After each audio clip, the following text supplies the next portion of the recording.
Audio Jungle.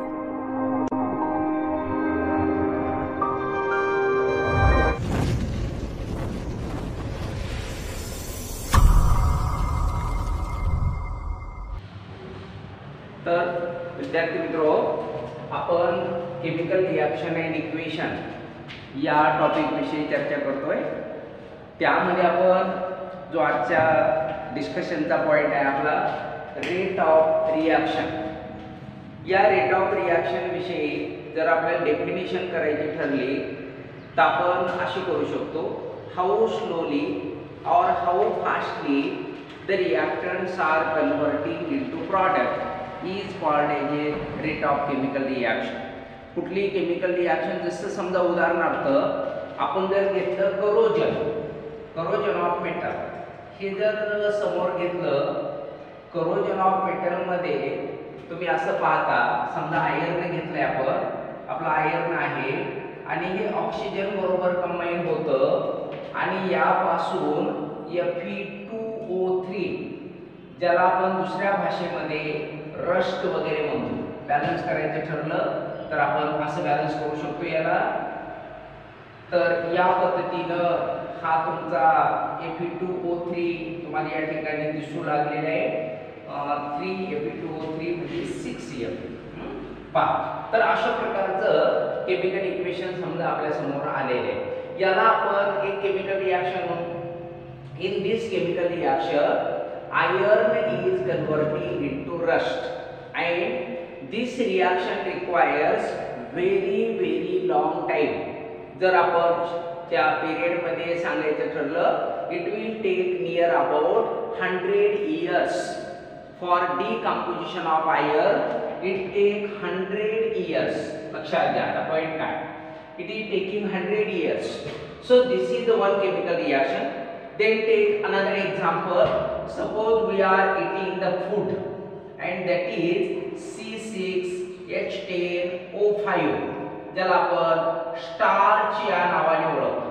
आपण जे अन्न खातोय तुम्ही फूडला स्टार्च म्हणा।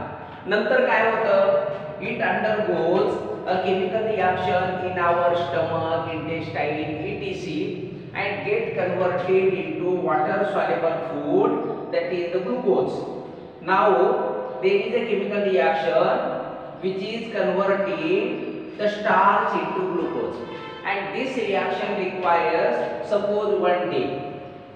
आपण एका दिवसामध्ये ही रिॲक्शन झाली असं म्हणू, एक दिवसापेक्षा कमी लागतं पण एक दिवस म्हणू आपण। मग आता दोन्ही रिॲक्शन कडे पाहतोय आपण। This is the first reaction where the time period required is of 100 years and this is the another chemical reaction where time required is of only 1 day। so this reaction take place fastly and this reaction take place slowly। so this is the rate of reaction। this is the first one, first is the slow one। so whether reaction is taking place slowly or whether the reaction is taking place fastly, it can be concluded, it can be understood by studying rate of the reaction। rate of reaction कडे जर आपण पाहिलं तर reaction slow आहे का fast आहे याचा आपल्याला अंदाज येतो। so for today the selected point is the rate of reaction and rate of reaction depends upon many factors। for example, nature of reactant, condition of reaction, temperature, particle size of the reactant। so these are the factors, nature of reactant, particle size of the reactant, concentration of reactant, thereafter temperature of the reaction। these factors decide rate of reaction। मी तुमच्या समोर जे point आता मांडतोय की ज्या पॉइंटवर rate of reaction depend आहे की त्या reaction मध्ये इन्व्हॉल्व झालेला रिॲक्टंट कशा स्वरूपाचा आहे, ज्याला आपण नेचर ऑफ रिॲक्टंट, तो स्ट्रॉंग गटातला आहे, तो वीक गटातला आहे, एक पॉइंट। दुसरा कॉन्सन्ट्रेशन ऑफ रिॲक्टंट, रिॲक्टंट किती घेतलेला आहे। जसं समजा आपल्याला हात धुवायचा आहे, आपण साबणाने हात धुतोय आणि हात धुण्यासाठी थोडीशी साबण घेतली आपण, तर हात स्वच्छ व्हायला वेळ लागेल। याच्या उलट आपण साबण जास्त घेतली, हात लवकर धुतला जाईल. जास्त घेतली त्याला मी थोडक्यात कॉन्सन्ट्रेटेड म्हणा, कमी घेतली त्याला आपण डायल्यूट म्हणू. So it depends upon what is the concentration of reactant. नेचरचा अर्थ मी असा घेईन, साबण आपण स्ट्रॉंग गटातली घेतली का वीक गटातली घेतली. कपडे धुवायचे आणि आपण अंगाला लावण्याची साबण घेतली तर लवकर कपडे साफ होणार नाहीत. याच्या उलट जर आपण कपड्याची साबण घेतली तर लवकर साफ होते, कारण गृहीत धरू आपण कपड्याची साबण स्ट्रॉंग आहे. So there are so many factors which decide rate of the chemical reaction. Number 1 is nature of reactant. Number 2 is concentration of the reactant. Number 3 is particle size of the reactant. Number 4 is temperature of the reaction. Number 5 is different conditions like catalyst etc. which are involved in the chemical reaction. आपण एका दुसऱ्या point कडे पाहू, size of reactant particle. Size of reactant पार्टिकलचं उदाहरण घेण्यासाठी आपण एक बेस्ट आणि सिंपल एक्झाम्पल घेतो की तुम्हाला शरबत बनवायचं आहे. आता शरबत बनवण्यासाठी जी सुगर घेणार आहात तुम्ही, ही सुगर आपण दोन टाइप मधली घेतोय. That is the pieces of the sugar. म्हणजे आपण जशी बाजारातून खरेदी करतो तशी पीसेस ऑफ द सुगर, खडे असणारे.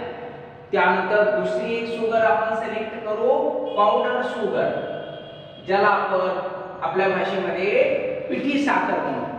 आणि दोन्ही सुगर पासून तुम्ही शरबत बनवण्याचं काम चालू केलेले.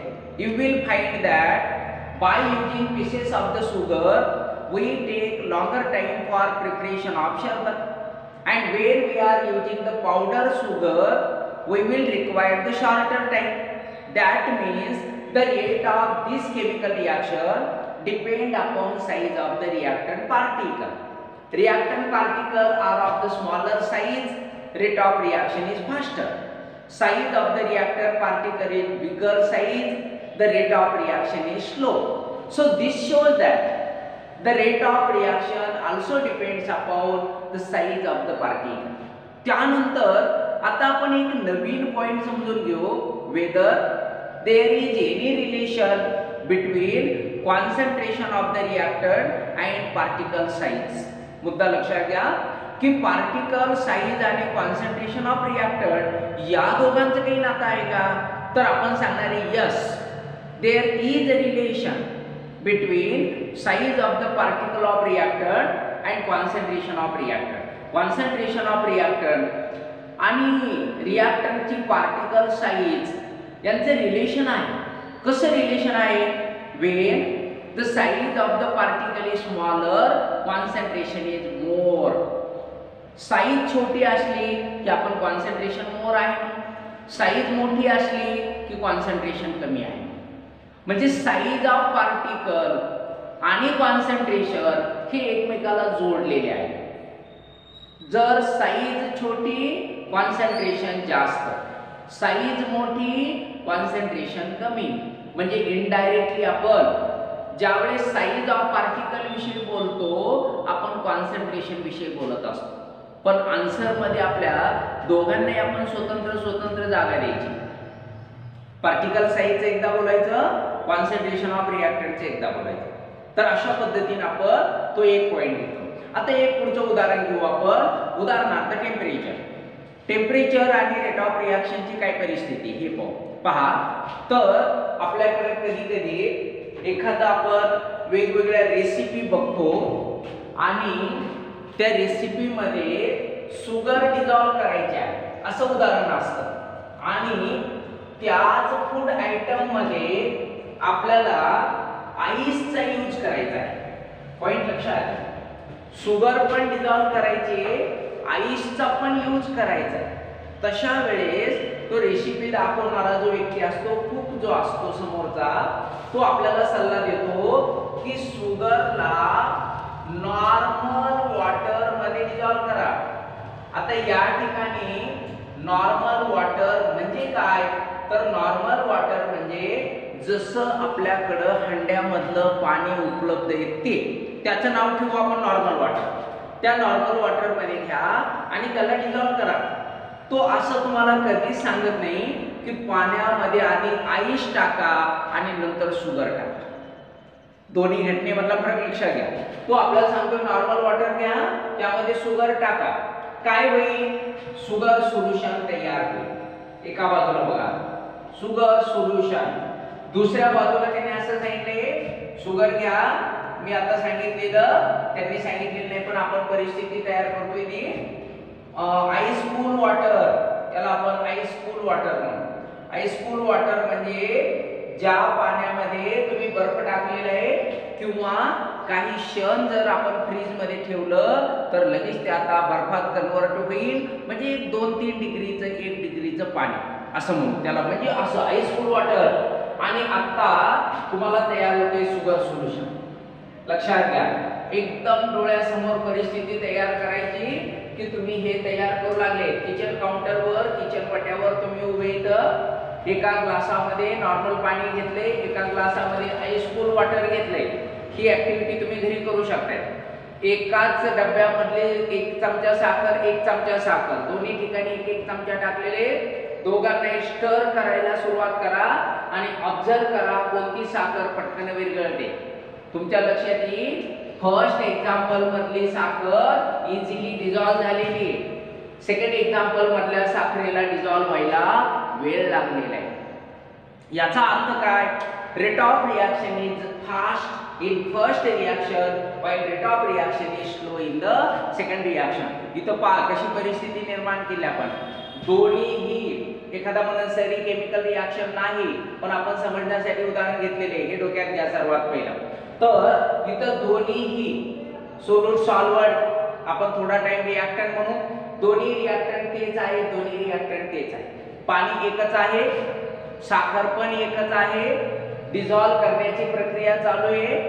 तुमचा स्टडी करण्याचा फॅक्टर आहे temperature of reaction. Temperature of रिएक्शनचा काय परिणाम झाला? When temperature of reaction is more, rate of reaction is fast. When temperature of reaction is less, the rate of reaction is slow. पहिल्या उदाहरणामध्ये टेम्परेचर जास्त आहे, नॉर्मल पाणी आहे, कमीत कमी 10 डिग्री सेल्सिअस आहे. यामध्ये आईस कूल वॉटर आहे, आपण सांगितलं 1 डिग्री सेल्सिअसचं पाणी. पहिल्यामध्ये टेम्परेचर जास्त असल्यामुळे रिएक्शन फास्ट झाली. सेकंड एक्झाम्पल मध्ये टेम्परेचर कमी असल्यामुळे रिएक्शन स्लो झाली. म्हणून तुम्ही सांगणार आहे temperature of the reaction is one of the important factor which decide rate of chemical reaction. When temperature of reaction increases, rate of reaction also increases, and when temperature decreases, rate of reaction decreases. तर अशा प्रकारचा हा point तुम्ही त्यामध्ये explain करणार आहे. आणि आपण शेवटच्या पॉइंट मध्ये जो रेट ऑफ रिएक्शन वर इफेक्ट करतो, presence of catalyst. Presence of catalyst या पॉइंटकडे चाललो आपण. एक साधं सिंपल एक्झाम्पल घेऊ आपण की समजा एखादी घटना आहे, 2 व्यक्तीमध्ये भांडण लागलेले आणि 2 व्यक्तीमध्ये भांडण लागल्यावर त्यांच्या जवळ तिसरा व्यक्ती नाहीये, तर ते भांडण लवकर मिटतं. तिथे एखादा तिसरा व्यक्ती आहे, जो व्यक्ती काहीतरी बोलून, हातवारे करून, इशारे करून ते भांडण जास्त भडकवतोय. तर पहिल्या उदाहरणामध्ये कोणीही व्यक्ती नाहीये, भांडणारे 2 जण आहेत फक्त. आणि दुसऱ्या उदाहरणामध्ये भांडणारे 2 आणि आणखी 1 जण, असे एकूण 3 जण आहेत. आपल्या लक्षात येतं पहिल्या एक्झाम्पल मधलं भांडण लवकर मिटतंय, दुसऱ्या मधलं मिटत नाहीये, कारण तो तिसरा व्यक्ती या उदाहरणामध्ये कॅटॅलिस्टचं काम करतो. त्या कॅटॅलिस्टमुळं रेट ऑफ रिएक्शन इन्क्रीज होतो. याचं मी बेस्ट एक्झाम्पल तुम्हाला रिएक्शनच्या भाषेमध्ये देणार आहे, जे आपण मेटलच्या टॉपिक मध्ये पाहणार आहे, ज्यामध्ये क्रायोलाइट आणि फ्लोरोस्पार्क, क्रायोलाइट आणि फ्लोरोस्पार्क अशा प्रकारचे 2 कॅटॅलिस्ट यूज केले जातात. काय असतं बघू आपण. तर या उदाहरणामध्ये ॲल्युमिनियम आपल्याला मिळवायचं असतो. ॲल्युमिनियम मिळवण्यासाठी त्या रिॲक्शनला टेम्परेचर लागतं 1000 पेक्षा जास्त, 1000 डिग्री सेल्सिअस पेक्षा जास्त टेम्परेचर लागतं। आणि जर यामध्ये फ्लोरोस्पार्क आणि क्रायोलाइट टाकले तर हे टेम्परेचर 800 डिग्रीच्या खाली येतं, याच्या खाली येतं। तर अशा प्रकारचं उदाहरण ज्यामध्ये आता पहा 1000 कुडा आणि 800 कुडा, म्हणजे यामध्ये इंधन किती वाचलं। Because of addition of the catalyst the temperature requirement decreases and rate of reaction increases. Rate of reaction जर फास्ट करायची असेल तर आपल्याला कॅटलिस्टची मदत घ्यावी लागते। आणि कॅटलिस्टची डेफिनेशन तुम्हाला माहित असेल, those substances not taking part in the chemical reaction but due to presence speed up the chemical reaction are called as a catalyst।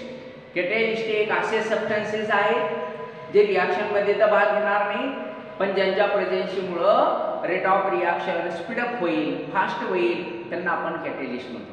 तर अशा प्रकारचे आपण एक 4 घटक या ठिकाणी चर्चा करतोय। Particle size of reactor, nature of reactor, concentration of reactor, temperature of reaction, presence of catalyst, these are different factor किंवा condition of reaction पण म्हणता येईल ना, हे पण तुम्ही लिहू शकता, condition of chemical reaction। so these are the different factors which affect the rate of chemical reaction। तुम्हाला यावर जनरल प्रश्न विचारतात, what are the different factors which affect rate of chemical reaction or what are the different factor on which the rate of chemical reaction depend or write the list of the factor which decide whether the reaction is fast reaction or slow reaction। या तिन्ही question मध्ये एकच answer यांची यादी। कधी कधी तुम्हाला एखाद्या पॉइंटवर बोला असं म्हणते, so explain in short the nature of reactant and rate of chemical reaction. त्यामध्ये स्ट्रॉंग वीक या पॉइंटवर बोलायचं। Explain in short concentration of reactant and the speed of the chemical reaction, speed of chemical reaction आणि concentration विषयी बोला। अशा प्रकारचा प्रत्येक पॉइंटवर, टेम्परेचरवर, कॉन्सन्ट्रेशनवर, particle साईजवर, नेचरवर असं तुम्हाला कुठलाही पॉइंट देते आणि याचं रेट ऑफ रिॲक्शनवर म्हणजेच स्पीड ऑफ केमिकल रिॲक्शनवरचा परिणाम सांगा, अशा प्रकारचा प्रश्न विचारते। तर तुम्ही व्यवस्थितपणे काय क्वेश्चन आहे आणि त्याचं ॲक्युरेट आन्सर मांडण्याचा प्रयत्न करायचा। तर असा आपला हा जो नियोजित पॉईंट होता तो, आणखी एका छोट्याशा पॉईंटवर आपण नजर टाकू।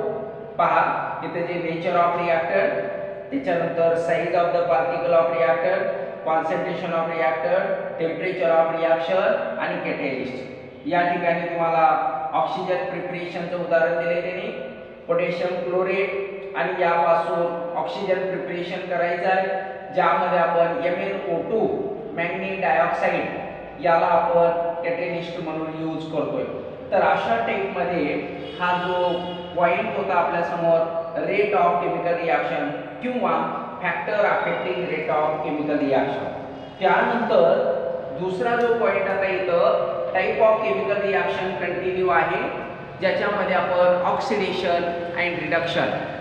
So there are 2 type of reactions, one is called as oxidation, another is called as a reduction. आता ऑक्सिडेशनच्या भरपूर डेफिनेशन आपल्याला माहिती आहे।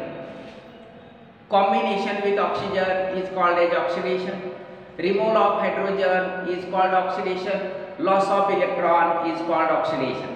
तर ऑक्सिडेशनच्या एकूण 3 डेफिनेशन मी तुमच्या समोर मांडू लागलोय। तुम्हाला प्रश्न विचारतील, what is mean by oxidation? Oxidation is the combination of reactant or one substance with oxygen is called as a oxidation reaction, or the loss of hydrogen from the compound is called as oxidation। आणि तिसरं loss of electron from metal from reactant is called as oxidation। ज्यामध्ये आपण periodic classification शिकत असताना पाहिले की metal हे नेहमी इलेक्ट्रॉन लॉस करतात आणि त्याला आपण ऑक्सिडेशन या नावाने ओळखतो। ज्यामध्ये आपण सोडियम मेटल पाहिला होता की सोडियम इलेक्ट्रॉन लॉस करतो आणि त्यापासून Na+ कॅटायन तयार करतो. तर अशा पद्धतीची ऑक्सिडेशनची डेफिनेशन. सिमिलर वेनं आपण रिडक्शनच्या डेफिनेशनकडे जाऊ शकतो. The chemical reaction in which the reactant combine with hydrogen or the reaction in which there is a loss of oxygen from the compound or the reaction in which the element gain electron is called as a reduction. तर या दोन्हीही definition तुम्ही समजून पाठ ठेवायचे आहेत, ज्यामध्ये आपण ऑक्सिडेशन आणि रिडक्शन या दोन्ही डेफिनेशन त्यामध्ये चांगल्या पद्धतीने पाहू शकतो. आणि त्याच्यावर आपल्याला एक्झाम्पल विचारतात जी तुम्ही करोजल आता आपण पाहिली होती ती या गटामध्ये जाईल. इथं जे त्यांनी उदाहरण दाखवलेत आपल्याला, तर मॅग्नेशियम मेटल आणि कार्बन असे दोन उदाहरण दाखवले त्यांनी. पहा, जर आपण मॅग्नेशियम मेटल आणि कार्बनचं ऑक्सिडेशन या गटामध्ये पाहिलं तर असं दाखवले magnesium, so this metal when combined with the oxygen gas we are getting oxide of metal and this is the chemical reaction of oxidation. Similarly, carbon element when combining with oxygen result into formation of carbon dioxide. म्हणजे आपण simple शब्दामध्ये असं म्हणू, product of oxidation reaction is generally oxide of the element. The product of oxidation reaction is oxide of element. एलिमेंटचं oxide तयार होणं हे ऑक्सिडेशनचं product आहे. तर अशा प्रकारचा हा आपण ऑक्सिडेशनचा पॉईंट पाहू. आज आपण वेळ संपतोय, इथं थांबू. नंतरच्या पिरियडमध्ये आपण पुढचा भाग रिडक्शन वगैरे हे पाहू. चल तर आपण थांबू इथं.